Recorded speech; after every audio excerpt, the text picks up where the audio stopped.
자, 이번 시간에 여러분들한테 설명해 드릴 것들은 설명할 것은 무엇이냐 하면은요,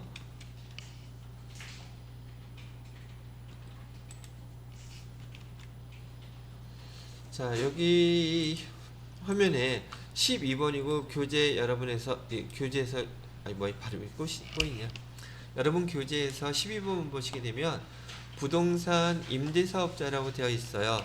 즉 부동산 임대사업자가 부가가치세 신고할 때 어떤 부가가치세를 신고를 해야 되는지, 그 다음에 그 부속서류는 어떤 걸 작성을 해서 제출해야 되는지 그거를 설명해 드리려고 한다는 얘기예요.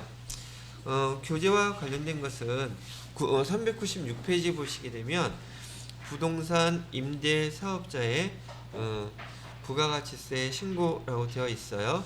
자, 일단 큰 틀만 먼저 봤으면 좋겠어서 397페이지에 보시게 되면은 이 부동산 임대 공급 사업자들은요, 부동산 임대 공급가액 명세서라는 걸 작성해서 제출해야 된대요. 두 번째, 다음 칸에 보면 부동산 임대 사업자의 부속서류는, 부가가치세 부속서류는요, 여기 공급가액 명세서하고, 그 다음에 매입 및 수전표에다가 자료 해당되는 거 입력하고, 그 다음에 부가가치세 신고서에 어디가 반영됐는지 그런 걸 갖다가 지금 물어본다고 얘기를 하네요.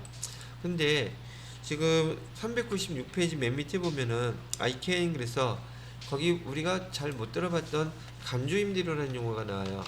간주 공급은 들어봤는데 여기 지금 간주임대료라는 용어가 나온단 말이죠. 그럼 간주임대료가 뭔지를 알아야 되겠죠? 간주임대료. 자, 공통점은, 이 두 가지 공통점은 부가세 예수금 납부하라는 뜻이에요. 부가세 예수금 납부하세요. 금액 계산된 만큼. 간주는 그런 것으로 보겠다, 이런 뜻이라 했었죠. 간주 공급은 매출한 것으로 보겠다는 뜻이고, 간주 임대료는 임대료 받았다고 본다는 뜻이에요. 그럼 어떤 것이기 때문에 임대료를 받을까? 지금 보편적으로 우리가 매장을 하나 얻게 되면은, 보통 매장을 얻을 때 좀 건물주 입장에서는 임대 보증금을 받을 거예요. 임대 보증금, 예를 들어서 5천만 원 받았다고 치고요. 그 다음에 월세는 매달 100만 원씩 받는다고 가정을 한다 하면은, 건물을 임대하게 되면 지난번에 부가세 배울 때 얘는 용역으로 보기로 했다 그랬었죠. 그래서 이 월세에다가 부가세 10만 원 포함시켜서 돈 받을 때에는 110만 원을 받게 돼요. 그러면 당연히 여기 지금 부가세 신고할 때 이 110만 원이 왜 자꾸 이러냐? 110만 원을 이렇게 받게 될 것이고요. 여기 10만 원은 부가세 예수금에 해당되는 것이므로 부가가치세 신고할 때 이 금액은 국세청에 납부를 하겠죠. 근데 문제는 뭐에 해당되는 거냐면, 여기 간주 임대료라고 하는 뜻이, 이 간주 임대료라는 뜻이 매장으로부터 매달 110만 원 받아서 10만 원은 부가세 예수금으로 납부는 하겠지만은, 지금 국세청 입장에서는 이 보증금, 임대보증금이 문제가 되는 거예요. 임대보증금을 그냥 통장에다가 넣어놓기만 해도 이자가 발생하죠. 그죠? 근데 그러면 이 이자는 자기 돈을 넣어놓고서 지금 이자를 받는 게 아니라 임차인으로부터 받은 그 보증금을 넣어놓고 이자를 받은 거죠. 그러니까 국세청 입장에서는 이것도 임대료라고 보는 거예요. 그래서 이자 발생한 금액이, 예를 들어서 이자가 5만 원 발생했다고 보면은 이 이자에 대해서 몇 퍼센트? 10%인 5천 원, 요거 부가세 예수금으로 납부하래요. 이게 간주 임대료예요. 간주 임대료는 지금 여러분 처음 볼 때 또 헷갈릴까봐, 얘는 지금 보증금에 대한 이자 수익이에요. 이자 수익 누가 가져요? 보증금 임차인이 줬으니까 임차인한테 너 가져라고 줘요? 그럴 리 없잖아요. 그럼 임대인 입장에서는 보증금에 대한 이자 수익, 거기 돈 네가 벌었으니까 거기에 대한 10%는 부가세 예수금으로 납부하렴 하는 게 바로 간주 임대료예요. 이해되시겠습니까? 그러면 간주 임대료를 누구한테 청구해요? 간주 임대료는 자기가 임대보증금 받아가지고 은행에다 넣어놔서 이자 생긴 거니까 세금계산서를 자기가 자기한테 발행할 수는 없겠죠. 그래서 지난번에도 얘기했던 것처럼 간주 공급이나 간주 임대료는 증빙서류 자체가 없어요. 왜? 다 자기 내부에서 벌어진 일이기 때문에. 그렇지만 이는 메인 매출 전표에다가 입력해야 됩니다 라고 얘기했었죠. 간주 공급 지난번에 부가세 유형 몇 번으로 입력하라 그랬어요. 14번 건별로. 왜? 증빙서류가 없으니까. 적격 증빙 없음이에요. 간주 공급과 간주 임대료는요. 그래서 이렇게 있다가 계산된 금액 간주 임대료가 계산이 되게 되면 걔 또 회계 처리 해줘야 되겠죠. 그리고 부가가치세 신고서에는 또 어디에 들어가 있는지 이따가 확인을 해 볼 거예요. 간주 임대료가 무엇인지 이해되셨죠? 자, 여기 해당되는 내용을 갖다가 397페이지에 있는 수익 내용 부동산 임대사업자의 부가가치세 신고라는 항목으로 보면서 자료를 입력해 보도록 하겠습니다. 자, 이렇게 하고 자, 회사 번호 2100번 다 맞아요? 저처럼 또 딴 데 가서 하지 말고 2100번 다 확인하셨으면 여기 부가가치세 부속서류 쭉 나와 있는 것 중에서요, 부동산 임대공급가액 명세서 밑에서 5번째 있네요. 클릭해서 열어보세요. 자, 이렇게 대기 상태. 그 다음에 문제 읽어볼게요. 다음 자료를 참고하여 거래 자료를 메인 매출 전표 메뉴에 입력하고, 메인 매출 전표에 입력하라 그랬죠. 부동산 임대 공급가액 명세서 부속서류예요. 작성하고 관련된 회계 처리 하고 부가가치세 신고서 작성을 수행하세요. 지금 여기 문제에서 나오는 거 순서대로 요거하세요, 요거하세요, 이런 것들을 갖다가 체크해 놓고 여러분이 그대로 수행해 주시면 돼요. 본 문제 하나요. 부동산 임대업을 겸업하고 있고 정기예금 이자율은 1.2%로 가정하며 동 입력은 생략한다. 동 어떤 거냐고요? 이따 얘기해 드릴게요. 또한 전자세금 계산서 관련 거래는 전자 입력으로 입력하세요 라고 되어 있네요. 자, 지금 밑에 나와 있는 사무실이 됐던, 그 다음에 뭐 오피스텔이 됐던 이런 계약서 모양 본 적 없으신 분 한 번도? 이런 거 계약서 본 적 있으신 분 손 들어봐요. 계약서 본 적 안 본 손. 한 번도 못 본 사람 있죠? 자, 받으세요. 보통 건물에 대해서 계약을 할 때는 여러분이 보시는 이러한 부동산 임대차 계약서를 작성해야 되는데 모양이 거의 똑같아요. 그러니까 미리 여기서 간접 경험할 겸 한번 봐두시고요. 여러분이 이제 회사에서 실무 업무 보실 때 이거하고 똑같이 나오니까 처음 보는 것들은 꼼꼼하게 잘 봐두시라는 얘기예요. 자, 우선 사무실 월세 계약서라고 되어 있고요. 부동산의 표시, 부동산 계가 어디 있는지 주소 써져 있고요. 그 다음에 구조, 철근, 콘크리트 이런 거 입력은 안 하지만 용도, 사무실이라고 되어 있죠. 거기다 동그라미 쳐놓으세요.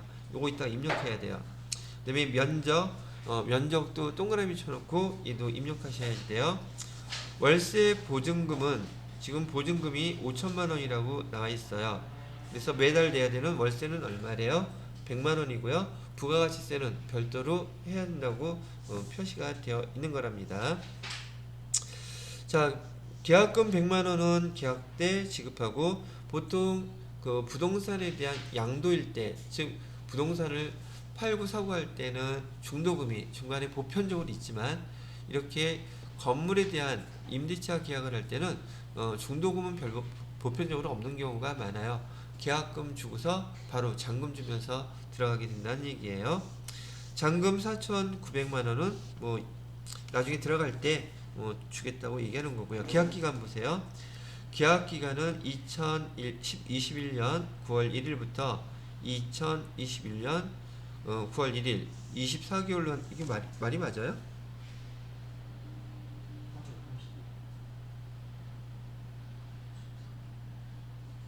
이거 연도수 잘못 썼죠? 2021년 9월 1일부터 2022, 2023년이 돼야 돼요. 그래서 이렇게 뭐 교재에도 프린트 잘못 나와. 위에는 연도하는 거니까 그 날짜 쓰는 게 맞고 음, 밑에 기간은 9월 1일부터 24개월 이렇게 하는 게 원래 맞지 않아요? 예, 맞아요. 난 앞에 명도를 못 봤어. 난 계약 기간을 어디서부터 어디까지라고 지금 봤었는데 맞아요. 지금 다솜 씨가 얘기한 대로 명도 기간은 그 날짜로 한다는 얘기고요. 계약 기간의 시작일로부터 24개월 동안으로 한다. 그 뜻이네요. 자, 그 다음에 임대인 자료, 임차인 자료 나와 있죠. 임대인은 3일 전자고요.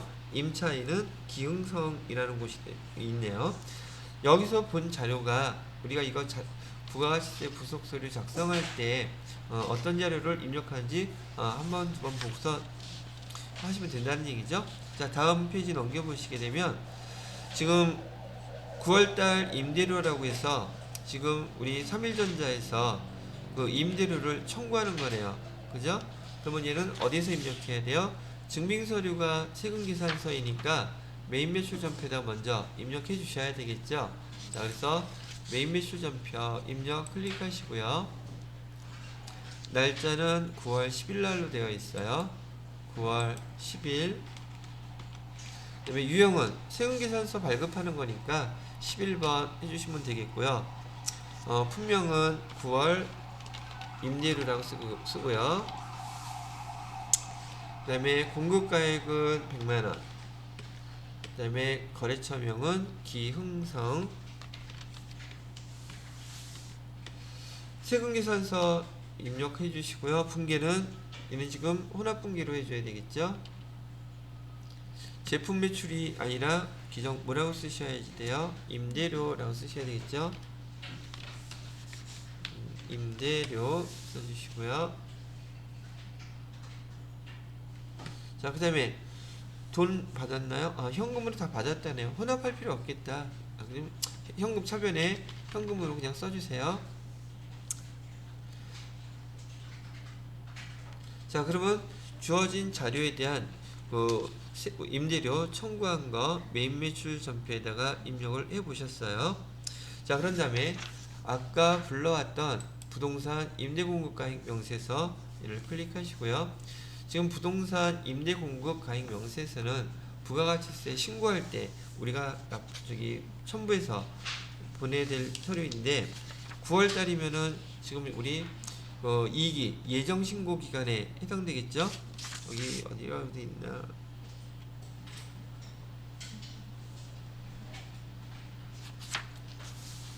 자, 9월달이 들어가 있는 것은 2기 예정 신고 기간일 테니까 7월부터 9월까지 선택해 주시면 되겠고요. 자, 여기서 한번 확인해 볼까?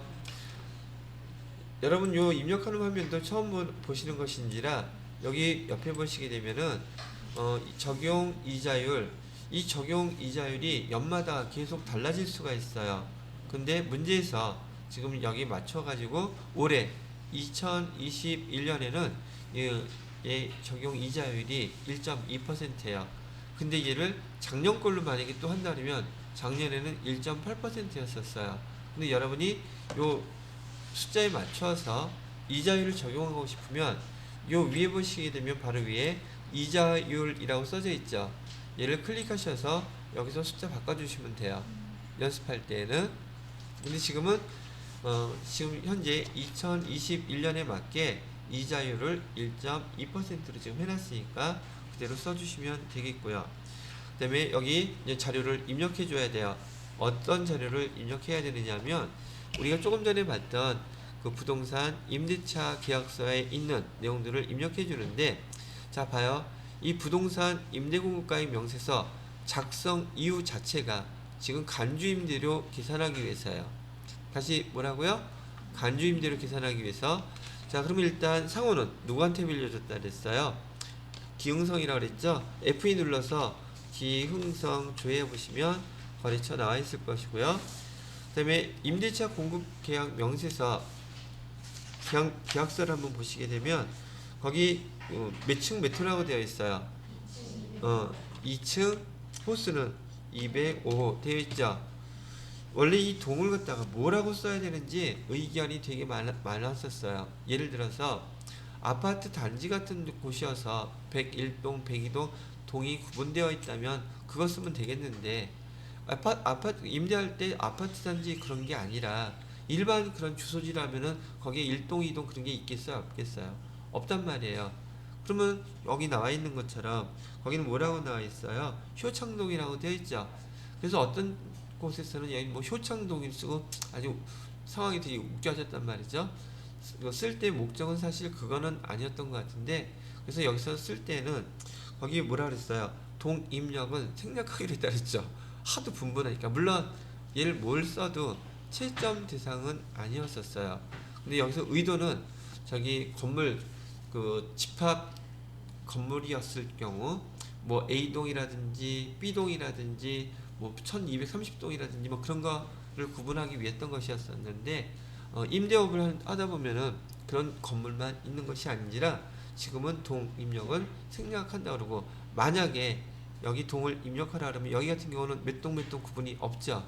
동네명으로 그냥 효창동 그랬으니까 효창동 이렇게 그냥 입력할 수밖에 없었던 거예요. 지금은 근데 입력 생략한다 그러니까 이 동은 입력 이렇게 비워놓으셔도 됩니다. 아셨겠죠?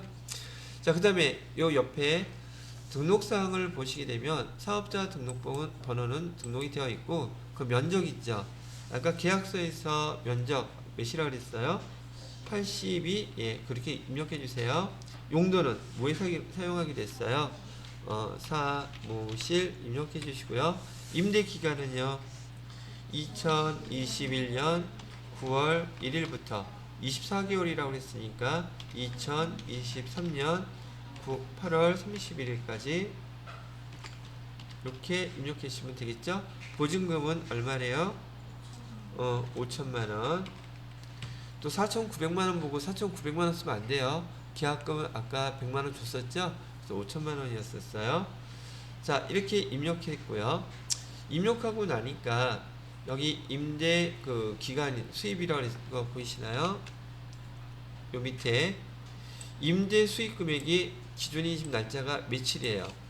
30일밖에 안 되죠. 왜냐하면 지금 여기는 법인이라고 그랬어요. 법인은 분기마다 부가가치세 신고해야 되죠. 근데 얘는 지금 계약을 며칠부터 했어요? 9월 1일부터 했죠. 그러면 이익이 예정 신고 기간에 해당되는 거는 몇 개월이에요? 9월달 한 달밖에 없죠.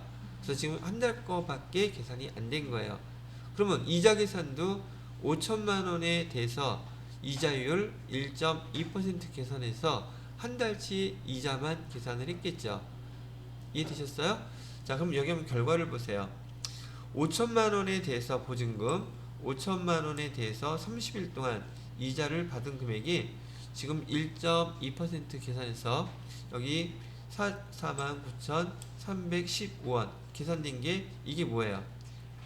보증금 이자예요. 그러면 보증금 이자를 아까 우리 뭐라고 부른다 그랬어요?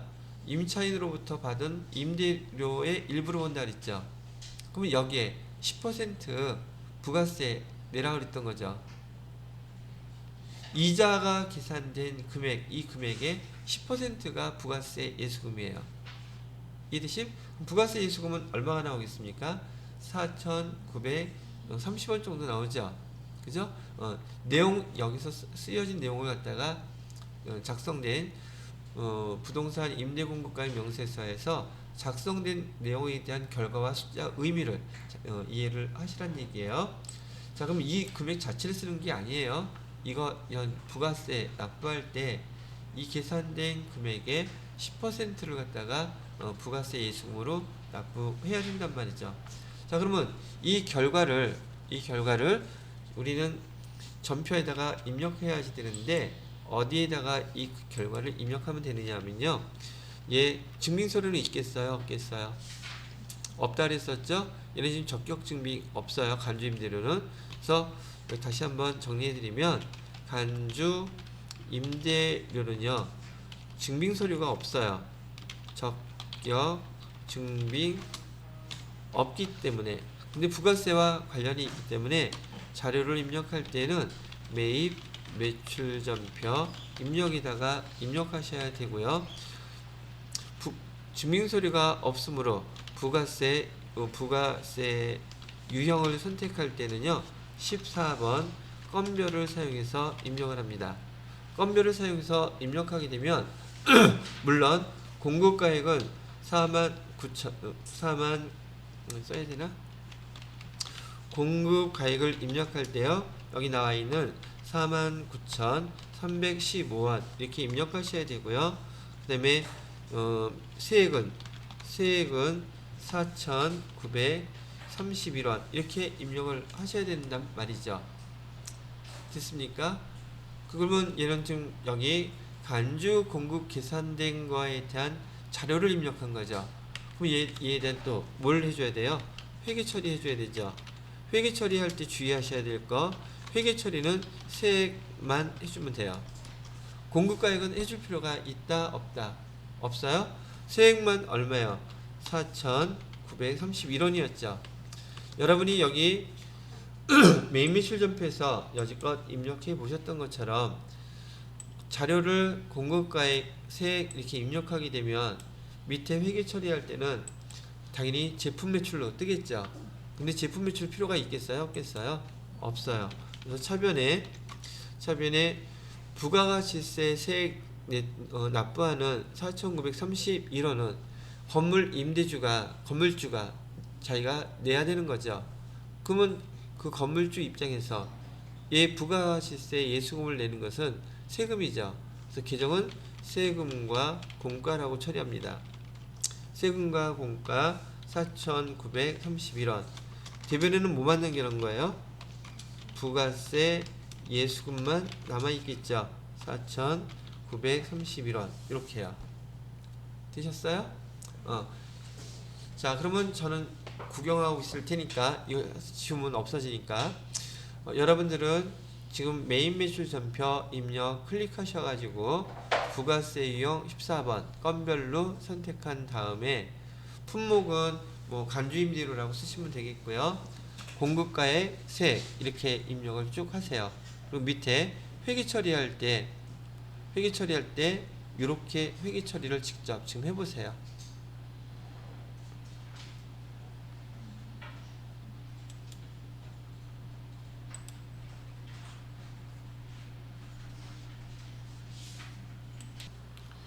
자, 저도 요 내용대로 그대로 한번 다시 입력을 해보도록 하겠습니다.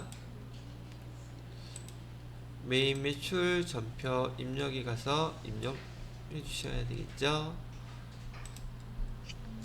날짜 며칠로 입력하라 그랬어요? 까먹었어. 9월 30일인가요? 9월 30일 날짜로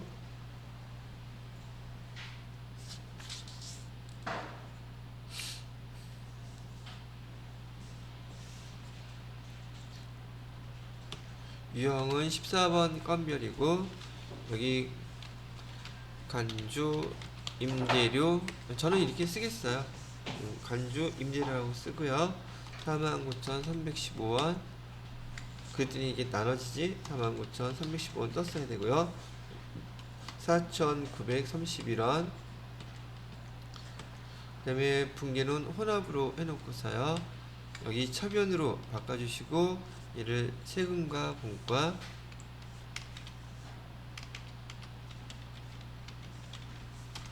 세금과 공과 800번대로 4,931원 이렇게 입력하면 전표가 끝났다는 뜻이고요. 자 마지막으로 뭐 보셔야 돼요? 이렇게 부가가치세와 관련된 부속서류 그다음에 회계 처리가 끝났으면 부가가치세 신고서 확인해 주셔야 되죠. 부가가치세 신고서에서 이익이 예정으로 날짜를 조회해 주세요.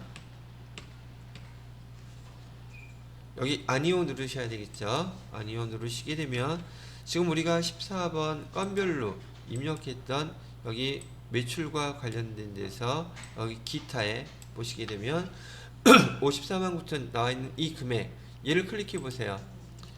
얘를 클릭해서 보시게 되면 지금 우리가 부가가치세와 관련된 부속서류, 부동산 임대공급가입 명세서에 써져 있던 금액도 여기에 반영이 되어 있습니다 라고 해서 합쳐져 갖고 이렇게 나타나 있답니다. 그러면 교재에서 요구하는 대로 부가가치세 신고서까지 다 마무리해서 보시게 된 것이랍니다. 됐죠? 자, 이번에는 어디를 보시게 되느냐면 399페이지 보면 의제 매입세액 공제라는 항목이 나와요. 의제 매입세액 공제. 자, 여기다가는 별표 3개 해 놓으시고요. 시험 문제 출제도 잘 될 뿐더러 우리 주변에서 실제로 제일 많이 발생하는 부가가치세 부속서류 작성 중에 하나예요. 거기에 반해서 조금 전에 했던 부동산 임대공급가입 명세서는 별표 한 2개 정도만 해놓으시면 될 것 같아요. 왜냐하면 주변에 건물보다는 아무래도 장사하는 사업자, 개인 사업자들이 훨씬 많거든요. 자, 됐어요. 자, 이번에 설명해 드릴 내용은요.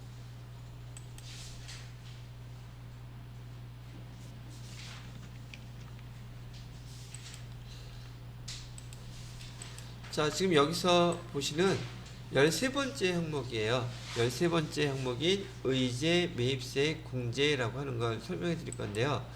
일단 의제 매입세액 공제가 뭔지부터 한번 설명을 해 드려 볼게요. 13번에 의제 매입세액 공제 신고서라고 부르는데, 우선 여기서 나오는 의제 매입부터요.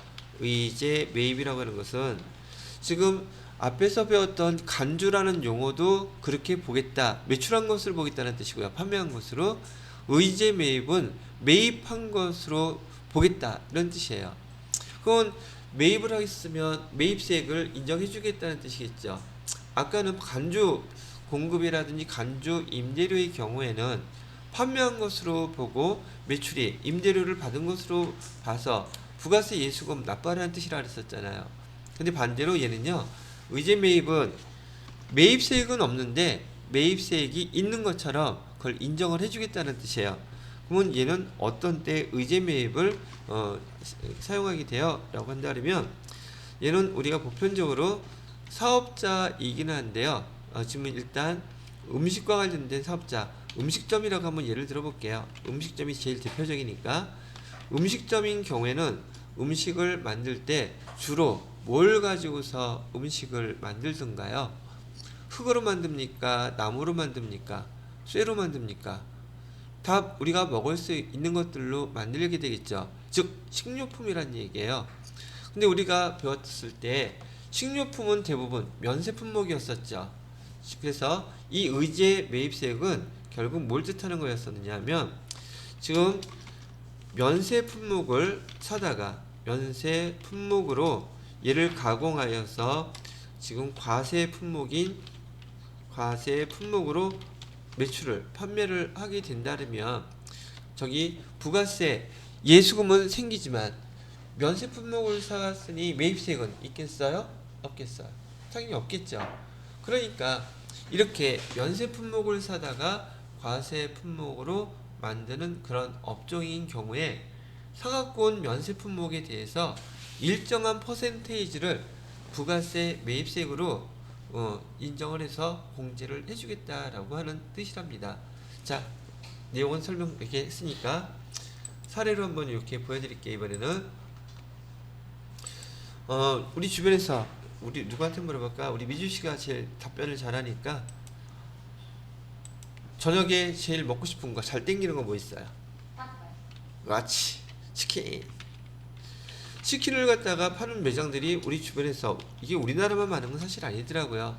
치킨은 전 세계적으로 우선 양육이라고 하면 좀 이상하다, 키우는 기간이 되게 짧아요. 빨리 큰단 말이죠. 그리고 육질이 풍부하고 가격이 또 그만큼 싸요. 그래서 전 세계적으로 닭고기 소비가 제일 많은 것 중에 하나가 얘인 것 같아요. 여하튼 간에 지금 얘를 갖다가 생닭 있죠. 생닭을 사갖고 왔어요. 금액은 5,000원 주고 사갖고 오게 되면은 이 생닭을 판 우리 사업자는 우리한테 증빙 서류로 뭘 보내겠어요? 면세 품목이니까 계산서라는 걸 보내겠죠. 계산서에는 매입세액이 있어요? 없어요? 없죠? 그럼 여기 회계 처리 한번 해볼까요? 아니, 다 설명한 다음에. 그리고 얘를 우리가 가공을 해서 15,000원에 팔았다고 가정을 해보자고요. 그러면 얘를 치킨을 프라이드라고 할까? 프라이드래요. 15,000원에 이렇게 팔았다면 지금 여기에 해당되는 부가가치세 얼마가 붙겠어요? 1,500원은 부가세 예수금으로 붙어가지고 금액은 우리가 얼마를 받아요? 그쵸? 그래서 16,500원을 우리가 받았다면 이 상태에서 그대로 부가가치세 신고를 해봐요. 공제받을 것은 하나도 없고 1,500원만 예수금 부가세 납부하는 꼴이 돼버리겠죠. 그래서 국가에서는 이렇게 면세 품목을 사가지고 와서 지금 과세 품목으로 이렇게 판매하는 회사들한테는, 사업자들한테는 여기 부가세 매입세액이 없는데도 불구하고 여기 있는 것처럼 여기 계산을 해서 그만큼 부가세 대급금으로 공제해 주겠대요. 그럼 얼마만큼을 공제해 주겠대요? 이만큼을 주겠대요. 근데 여기 좀 구분이 있으니까 우선 여기다 위에 써놓을게요. 여러분 교재는 어디 있냐면요, 400페이지 있는 거예요. 그냥 설명만 들으라고 제가 미리 알려드린 거고요. 여기 음식점인 경우에요, 음식점 또는 일반 기업들,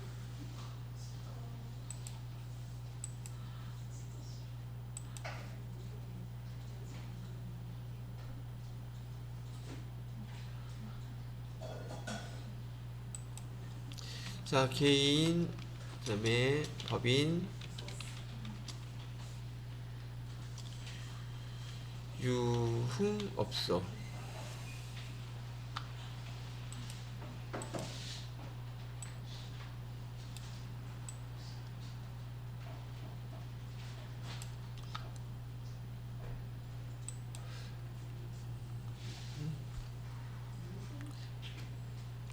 자 보시죠.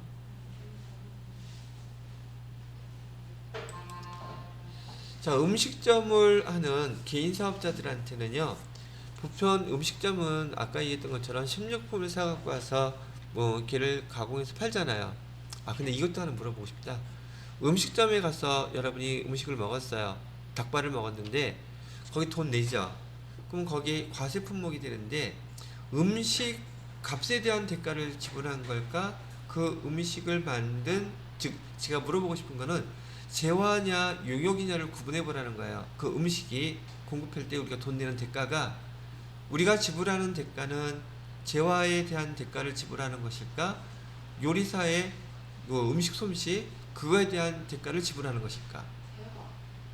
재화? 짬짜면 반말처럼. 얘는 용역에 대한 거예요. 음식 요리는 용역 대가를 지급하는 거예요. 근데 용역을 공급하게 되면 당연 부가세가 발생하겠죠. 그래서 개인인 경우에는 108분의 8로 잘 기억하셔야 돼요. 퍼센테이지로는 8%에 가까운데 그 다음에 2억 원이 이하되는 이게 세법이 개정이 됐어요. 일반적으로는 개인 사업자인 음식점은 108분의 8만큼 공제해준다. 근데 그 규모가 작은 2억 원 이하의 개인 사업자들한테는 109분의 9만큼 해준다. 거의 매입세액에 거의 근접하죠.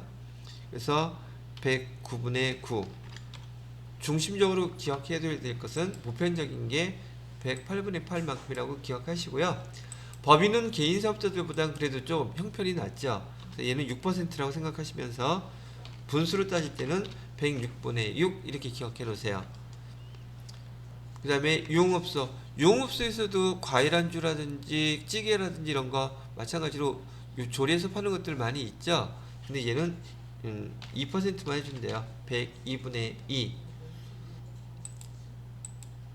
자, 그 다음에 여기 일반이라고 되어 있는데 제조업, 중소제조업인 경우에 얘는 104분의 4.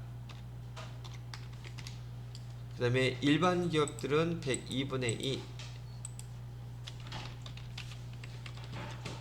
자, 이만큼씩 간주 공급을 아니 의제 매입세액으로 해서 이만큼씩을 공제해 주겠다고 얘기를 하고 있답니다.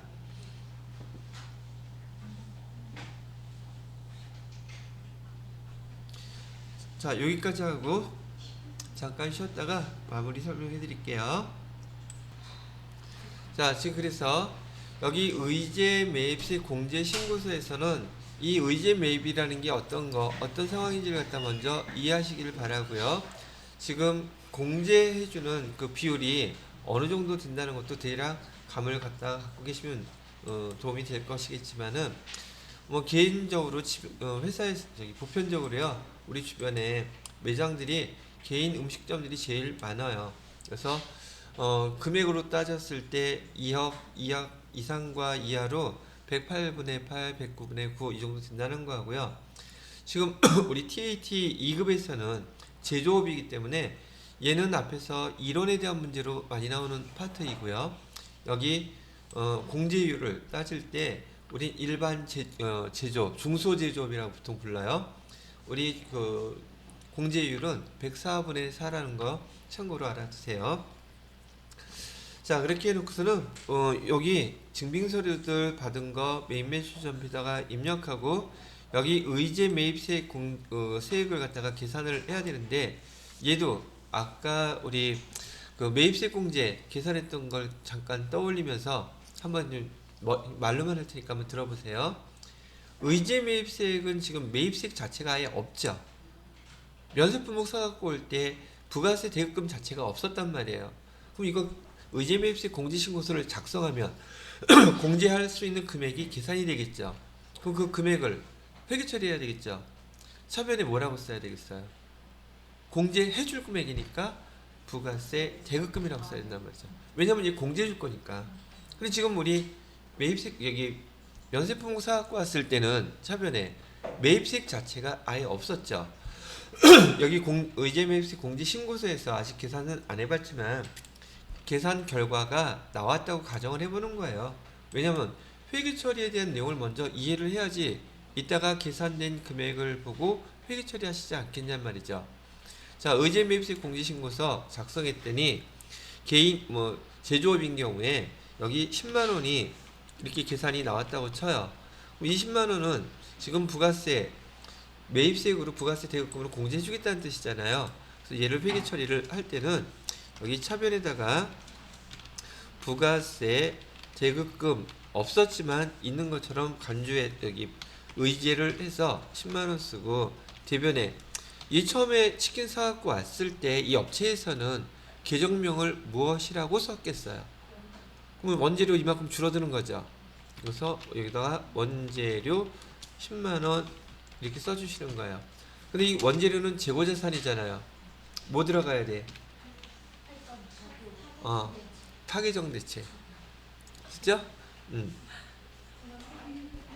자, 일단은 요 전반적인 사항에 대해서 우리 부가가치세 부속서류인 의제 매입 공제신고서 작성하면서 한번 설명 들어놓고 추가로 제가 꼭 알아야 될 것들 한번 더 설명해 드릴 테니까 일단 요것만 정리를 끝내도록 하겠습니다.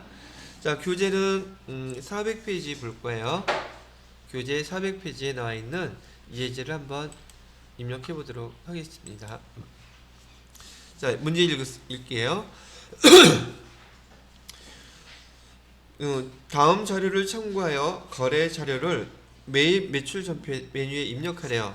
그럼 여기 매입 매출 전표에 입력해야 될 증빙서류는요, 1번, 2번, 3번 세 가지를 갖다가 입력할 거예요. 그 다음에 의제 매입 공제 신고서 작성하라고 되어 있고요. 이 작성을 하고 난 다음에 금액이 결정이 되면 그 금액을 회계 처리하래요. 그 다음에 마지막으로 부가가치세 신고서 작성하라고 나와 있는데, 본 문제 하나요. 통조림을 제조하는 중소기업, 통조림 제조에다가 동그라미 쳐놓으시고요. 중소기업이라는 것도 동그라미 쳐놓으세요. 자, 일단은 묻지도 따지지도 말고 여기 증빙서류 세 가지를 매입 매출 전표에다가 입력합니다. 첫 번째, 증빙서류를 보니까 여기 계산서죠. 계산서이니까 나중에 면세 특허에 넣는 거 잊지 말고 날짜는 9월 11일 날짜로 입력해요.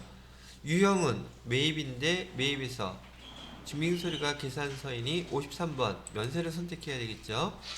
품목은 꽁치라고 하고요. 꽁치 수량은 500개, 그 다음에 단가는 7,000원. 자, 그 다음에 거래처는 평화라고 되어 있네요. 평화수협. 세금계산서 여기 열을 표시해야 되겠죠. 분계는 금액이 현금 혼합으로 해줘야겠네요. 자, 봐요. 여기 원재료라고 되어 있죠. 원재료. 그 다음에 대변에다가는 원재료 사각권 350만원에 대해서 현금으로 지금 50만원은 지급했다고 나와 있네요. 50만원. 나머지는요, 외상이라고 되어 있죠. 그러면 원재료이기 때문에 외상 매입금 해주셔야겠죠. 외상 매입금은 300만원.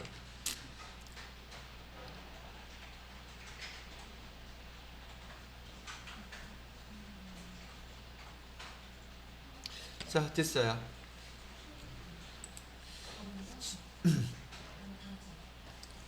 자, 지금 하나 이제 여기서 주의할 거면 하나씩 설명해 드릴게요. 이거 하나 놓치면 이거 다 날려요. 이 문제. 이거 설명 잘 들어야 돼요, 이거. 왜? 시험 문제, 기출 문제 넘버 원이에요, 얘가. 제일 주변에 많은 업체들이기 때문에. 지금 원재료를 갖다가 지금 의제 매입세 공제를 갖다 신청하려고 그러는 거죠, 이거. 그런데 FAT 1급까지는 아까 8번에 타계정 대체를 갖다가 하나만 배웠단 말이에요. 근데 여기서 두 번째 게 사용돼요.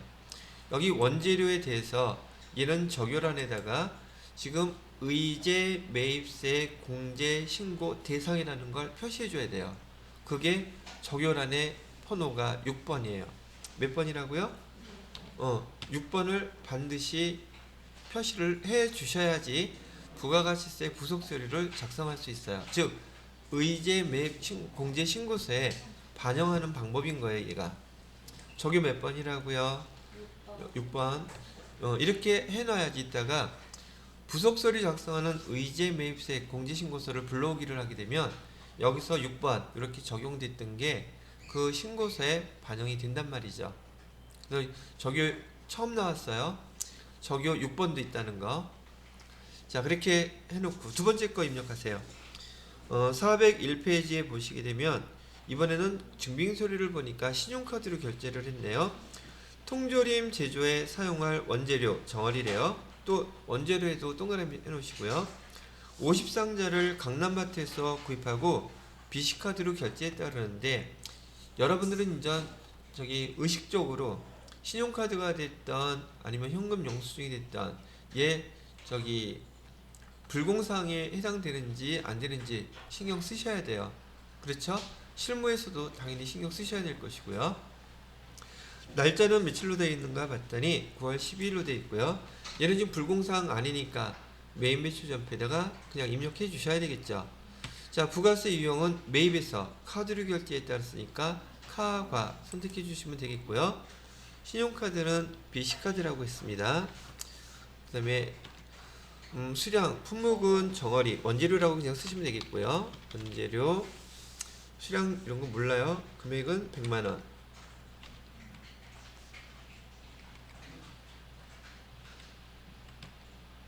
아, 틀렸다. 과가 아니라 정어리라면서 면세 품목이잖아요. 다시, 얘 지금 정어리 면세 품목이잖아요. 그럼 카드로 결제했으면 카과가 아니라 면을 선택해야 돼요. 카면. 그래서 BC카드로 해주시고요. 카면으로 해놓은 다음에 금액은 100만원 이렇게 입력해 주시라는 얘기예요. 수량 50개 아니에요? 있어? 써요 이렇게.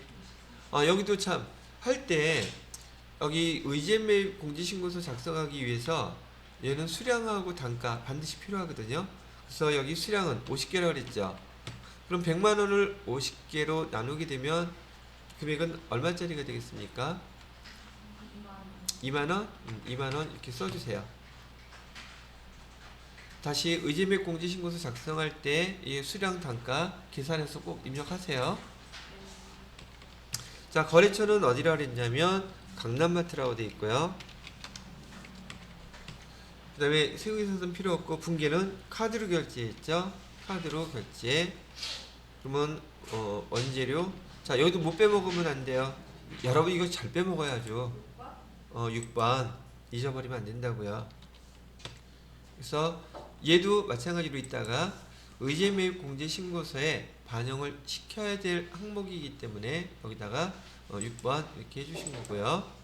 자, 그 다음에 세 번째 거. 세 번째 거는 통조림 제조에 사용할 원재료를 어민으로부터 직접 구매한 계약서이다. 자, 근데 저기 입력하기 전에 얘는 지금 적격증빙 맞나요? 적격증빙 아니죠. 계약서가 증빙서예요? 우리 적격증빙으로 얘기했던 거 뭐뭐 있었나요? 세금계산서, 그 다음에 계산서, 신용카드 매출전표, 현금영수증이었잖아요. 그럼 얘는 적격증빙 아니니까 얘는 매입 매출전표에다가 입력하면 안 된다고 생각할 수가 있단 말이죠. 자, 그래서 지금 설명해 드리는 요 내용 잘 기억하셔야 돼요. 의제매입 공제신고, 의제매입과 관련돼서 부가가치세 이론에서 많이 물어보는 항목이니까. 그리고 여러분이 잘 틀려요 이거. 자, 지금 우리는 사업자예요.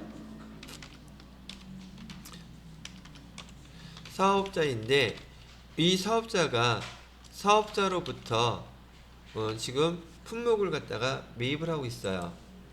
원재료를 매입했는데 원재료를 매입할 때 사업자로부터 공급을 받는 그런 원재료는 원재료요. 여기 원재료는 증빙서류로 반드시 적격증빙을 수취해야 돼요. 적격증빙. 그래야지만이 의제 매입세 공제신고서 여기에다가 반영해서 매입 공제를 받을 수 있다는 얘기예요. 그런데 지금처럼 이런 경우도 있어요. 대부분 그 식료품이다 보니까 우리 농민이나 어민으로부터도 직접 이런 원재료를 공급받을 수 있단 말이죠. 근데 농민이나 어민은 사업자가 아니에요. 사업자가 아닌 개인인데 원재료를 이렇게 공급을 받고 원재료를 공급받고 증빙서류는 지금처럼 그냥 계약서이거나 그냥 돈 받았다는 그냥 증빙서류 그런 정도밖에 없단 말이죠. 그런데도 불구하고 농민이나 어민으로부터 받은 이런 그 계약서도 우리는 적격증빙이 아닌데도 불구하고 매입 매출 전표에다가 입력을 해서 매입세액 아까 의제 매입세액 공제신고서에 작성을 한다는 얘기예요. 그러면 얘를 갖다가 지금 매입 매출 전표에다가 입력해야 되는데 그럼 부가세 유형이 문제예요. 부가세 유형은 뭘 선택해야 될까? 부가세 유형은 일단 얘는 지금 면세 품목이죠. 그 다음에 증빙서류 있어요 없어요? 없다 그랬어요. 그러면 우리 아까 간주 임대료 계산할 때 부가세 유형 건별이라는 거 선택했었죠. 근데 그건 매출일 경우 얘는 매입이잖아요. 그래서 얘는 면세 품목이면서 건별에 해당되기 때문에 이 용어를 합친 용어 뭐가 있어요? 면건이라는 거 있죠. 여러분이 세무 2급에서 사용하는 면건 이 하나밖에 없어요. 부가세 이용으로 선택하는 거. 그래서 이게 되게 특이한 항목이기 때문에 사업자가 다시 한번 정리해 드릴게요. 이건 이론에서도 많이 물어보는 문제예요. 우리는 지금 사업자, 법인인 사업자고요. 이것도 법인인 경우에만 법인 사업자인 경우에 얘기하는 거예요. 법인 사업자가 사업자로부터 원재료를 공급받았을 때는 반드시 적격 증빙 받은 것만 의제 매입 수익을 계산할 때 포함시킬 수 있다. 농어민으로부터 받았을 때도 매입 매출 전표에다 입력하고 얘도 마찬가지로 의제 매입 공제신고 할 수 있다. 두 가지를 기억하라는 얘기예요. 사업자한테 적격 증빙 못 받으면 계산할 수 있다는 뜻이에요? 없다는 뜻이에요? 없다는 뜻이에요. 됐나요? 자, 거기에 반해서 비교하게 이번에는 법인 사업자가 아니라 개인 사업자를 갖다 설명해 드리는 거예요. 개인 사업자인 경우에 개인 사업자도 원재료 음식점 장사하는 건 똑같을 테니까 개인 사업자인 경우에는요. 여기 사업자로부터 원재료를 공급받는다면 똑같이 적격증빙을 받아야지만이 의제 매입공제 다 받을 수 있어요. 그런데 여기 농민이나 어민으로부터 받은 거에 대해서는 무조건 안 됩니다. 입력하면 안 돼요. 안 해준다는 얘기예요. 개인 사업자가 농민이나 어민으로부터 공급받았을 때에는 의제 매입세 공제 제외예요. 됐어요? 요 항목 잘 기억하셔야 돼요. 요 내용을 갖다 기억하셔야지 나중에 부가세 이론 문제에서 의제 매입과 관련돼서 얘가 해당이 되는 건지 안 되는 건지 판단할 때 얘가 되게 중요한 키워드들이 될 거란 얘기예요. 자, 그렇게 입력을 했으니 401페이지 3번 증빙서류 입력을 할 때 보시게 되면 통조림 제조에 사용할 원재료 어민으로부터 직접 구매한 계약서이다. 얘는 메인 매출전표에다가 입력할 수 있다. 왜? 우리는 법인사업자이기 때문에 농어민으로부터 받은 계약서라 할지라도 여기 원재료 등록할 때 메인 매출전표에서 입력한다. 자, 그래서 여기 메인 매출전표에다가 날짜는 며칠로 되어 있느냐 하면은요 9월 13일로 되어 있네요. 13일 입력하시고 매입 쪽에서 보시면 지금 면세품목인데 면세품목에 60번에 보시면 면건이라고 있죠. 부가세 유형은 60번 면건 선택해 주시면 되고요. 뭐 얘도 원재료라고 일단 쳐놓고요. 수량은 몇 개를 가져왔대요? 90개. 단가는 모르겠으니까 얘도 2만원이겠네요. 공급가액은 180만원. 이렇게 해서 입력해 주시고요. 거래처는 거기 박어부라고 되어 있네요. 박어부. 그 다음에 분계는 대금 지급 조건은 공급 시기 해당 월 다음 달 돈 안 줬다는 얘기네요. 외상으로 누르면 끝나겠다. 그리고 뭐 써줘야 돼요? 적요란에다가 원재료 의제 매입 공제 신고서 작성하라고 6번 띵 눌러주면 일단 입력하는 자료는 다 들어갔어요. 세 가지 증빙 서류에 대해서요. 자, 이렇게 입력하고 난 다음에 두 번째 문제에 뭐하라 그랬냐면 의제 매입 공제 신고서 작성하라 그랬어요. 그러면 여기서 부가가치세 신고서 부속서에서 밑에서 네 번째 보면 의제 매입 공제 신고서 있어요. 클릭해 보시고요. 기간은 지금 얘가 9월 달이니까 아까 했던 것처럼 2기 예정에 해당되는 날짜죠. 9월까지. 그러면 날짜를 딱 클릭하자마자 우리가 등록해 놨던 지금 세 가지 입력했던 자료에 대해서 지금 다 들어와 있죠. 보셨나요? 여기서는 여러분이 입력하거나 그럴 거 별로 없어요. 자, 그리고 밑에 여기 삼각형을 띄워보세요. 띄워 보이시게 되면 의제 매입세 개, 그래서 합계금액이 지금 여기 얼마 나와 있어요? 24만 2,306원. 이 금액을 차변에 이제 회계 처리하라 그러면 일반 전표 입력에 가셔서 차변에 부가세 대급금 쓰시고요. 대변에다가 원재료 그만큼 빼주고 적요란에다가 8번 타기정 대체 하면 완성이 된다는 얘기예요. 되셨나요? 자, 그러면 일반 전표로 가셔서요. 일반 전표 입력 날짜는 며칠 날짜로 해줘야 되겠어요? 지금 우리 2기 예정 신고하는 거잖아요. 9월 30일 날짜로 차변에다가 부가세 대급금 금액은 얼마라고 24만 2,306원 해주시면 되겠고 대변에다가는 뭐 빼줘요? 원재료 빼줘야 되죠? 원재료 적요란에다가는 타기정 대체 해놓고 이렇게 회계 처리해 주시면 얘도 끝났어요. 자, 마지막 뭐 보셔야지 돼요? 부가가치세 신고서 보셔야 되죠? 부가가치세 신고서 클릭해서 열어보시고요.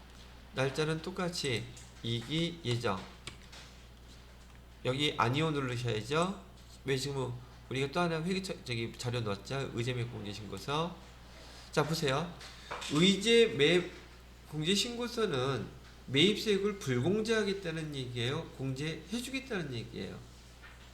다시 의제 매입은 부가세 대급금을 공제 안 해주겠다는 얘기예요. 해주겠다는 얘기예요.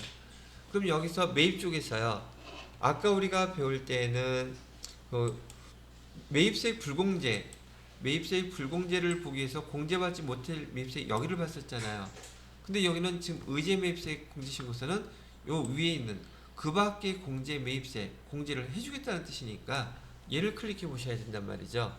그래서 얘를 그 밖에 공제 매입세 클릭해 보시게 되면 지금 여기 우리가 부가세 부속서류에 입력했던 의제 매입 신고서에 금액이 이만큼 반영되어 있던 거 계산됐던 게 여기 나타나 있죠.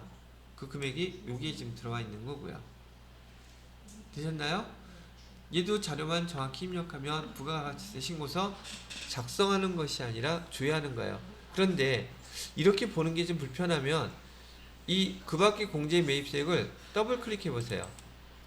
그러면 여기 그 밖에 공제 매입세액에 해당되는 것들이 뭐만 있나 봤더니 지난번에 우리가 처음에 봤던 신용카드 매출 전폐에 대한 거, 신용카드나 현금 영수증은 우리가 매입세 공제 받을 수 있는 것들이죠. 그리고 지금 뭐 배웠어요? 의제 매입세액 얘도 지금 매입세액으로 공제해 주겠다는 얘기잖아요. 이해되셨습니까? 지금 여기에 나와 있는 것들 중에서 하나 더 배워야 될 게 요 밑에 또 뭐가 나와 있어요? 재활용 회자원 매입세액이라고 또 나와 있죠. 지금 우리가 부가세 부속서류로 이 항목에서 배워야 되는 거는 요거 재활용 회자원 매입세액까지예요. 여기 하나가 좀 더 남았다는 뜻이기도 하고요. 자, 되셨다면 여기도 지금 의제 매입 공제와 관련돼서는 매입세 공제 신고서와 관련돼서는 여러분 교재에 402페이지까지 제가 설명을 쭉 다 해드린 것들입니다. 되셨나요?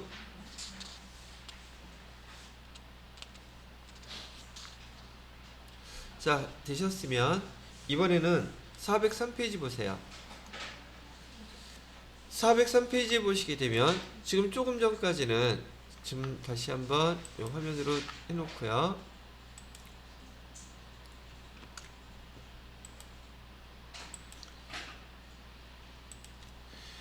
지금 부가가치세 부속서류와 관련돼서 13번이 의제 매입세액 공제 신고서라고 했는데 의제 매입세액 공제 신고서의 대상들은 지금 우리 주로 음식과 관련된 것들, 식료품에 관련된 것들을 얘기했었어요. 식료품들은 면세 품목이기 때문에 다 매입세액이 없었거든요. 근데 얘를 과세 품목으로 가공을 해서 팔기 때문에 면세인 그 품목을 사왔어도 매입세액이 있는 것처럼 계산을 해서 그만큼을 공제해 주겠다는 의도의 그 매입세액 공제 신고서예요. 그런데 그 다음 14번의 항목을 보게 되면은 얘는 재활용 폐자원 세액 공제 신고서란 말이죠. 자, 얘는 지금 재활용 폐자원이 왜 갑자기 이런 데 나오는지 모르겠다 싶은지는 모르겠는데 위에 13번하고 똑같아요. 왜냐하면 재활용 폐자원도 면세 품목이에요. 그래서 얘네들을 갖다가 사갖고 오게 되면은 얘도 매입세액이 없어요. 매입세액이 없기 때문에 작성하는 절차는 의제 매입세액 공제신고서하고 동일합니다. 다만 아까 그 의제 매입과 관련돼서는 지금 음식점에 대해서는 뭐 108분의 8이다, 109분의 8이다, 106분의 6이다 이렇게 얘기했지만 재활용 폐자원은 두 가지밖에 없어요. 첫 번째 여기 재활용에 관련된 거 재활용 폐자원이라고 되어 있죠. 재활용 폐자원은 옛날에는 보통 고물상이라고들 많이 불렸던 곳이에요. 근데 요즘은 재활용센터라고 많이 바뀌어 있더라고요. 얘는 면세 품목인데 과세 품목으로 해서 판매할 때 103분의 3만큼 공제해 주겠대요. 아까 그 의제 매입세 공제하고 차이가 좀 있죠. 그 다음에 중고 자동차에 대해서도 공제해 주는데 얘가 세법이 작년에 바뀌었어요. 원래는 109분의 9만큼이었는데 지금은 110분의 10만큼 10%다 공제를 해주고 있다는 뜻이죠. 즉 지금 우리 주변의 소비 패턴이 많이 바뀌었어요. 그래서 중고 자동차를 많이 지금 사람들이 선호하고 있더란 말이죠. 그래서 이렇게 퍼센테이지만 해당되는 품목만 기억하시면 되겠고요. 작성은 여러분들이 아까 의제 매입세 공제 신고서 작성한 거하고 똑같이 작성을 한번 해볼 테니까 그 내용을 한번 보도록 하시라는 얘기죠. 자, 그래서 증빙 서류는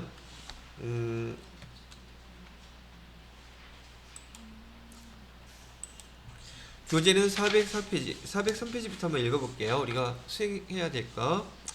다음 자료를 참고하여 거래 자료를 일반전표, 얘는 일반전표에다가 입력해야 돼요. 왜냐면은 여기 고물상에서 발하는 게 발행하는 것들이 대부분 그냥 일반 영수이기 때문에 그렇다는 얘기고요. 그래서 문제에서도 가르쳐줘요. 일반 전표에 메뉴 입력하고요. 재활용 패전 세액공제 신고서 작성하고 회계 처리하고 부가가치세 신고서 조회하라고 나와 있어요. 자, 그러면 404페이지에 보시게 되면 지금 영수증이 하나 딸랑 나와 있네요. 자, 나와 있는 거 자료 입력해 보세요. 날짜는 9월 16일로 되어 있고요. 구분은 차변에 개인 김남현으로부터 폐지를 현금으로 매입하고 영수증 받았대요. 그럼 차변도 필요 없이 얘는 지금 현금을 지급했다고 했으니까 현금을 출금전표 해주면 되겠죠. 그 다음에 여기 계정은 뭘 써줘야 되겠어요? 계정은 원재료 써줘야 되겠죠.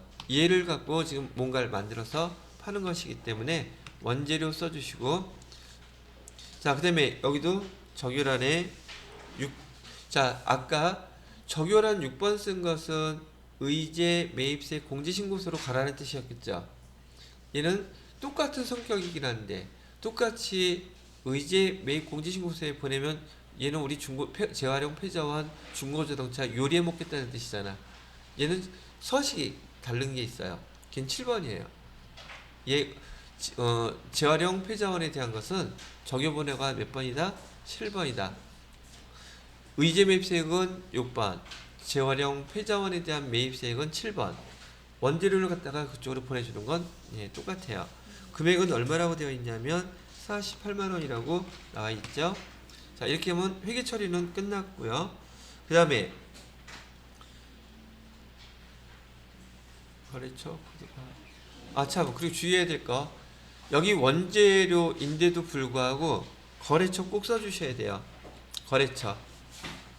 그래서 개인 김남현이라고 되어 있죠. 김남현 이렇게 나와 있어요.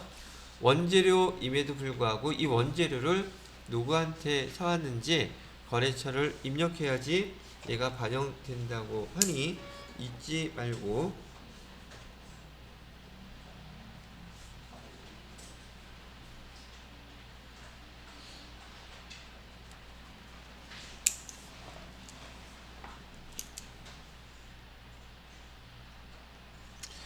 자, 이렇게 해서 자료는 입력했고요.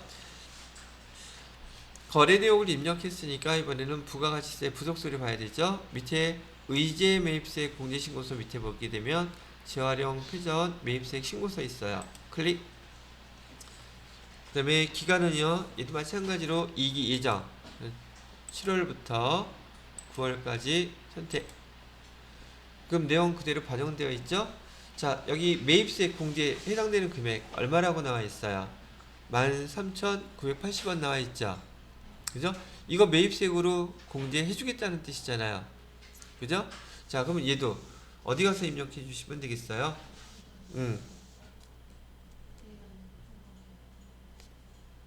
자, 얘도 일반전표 가셔가지고 일반전표에다가 입력해요.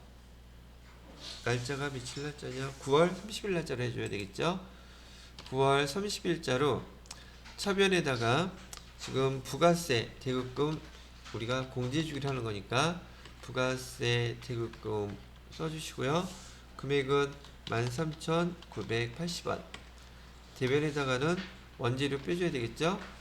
원재료 타기정 대체로해서 금액 빼주면 됐어요. 자, 하나 요 상황 알려 드릴게요. 지금 작년까지는 이렇게 의제 매입세 공제신고사하고 재활용 폐전 매입세 공제신고사하고 이렇게 원재료를 갖다가 판매 목적이 아니라 이렇게 타기종으로 대체됐을 때 이 표시를 해줬었어요.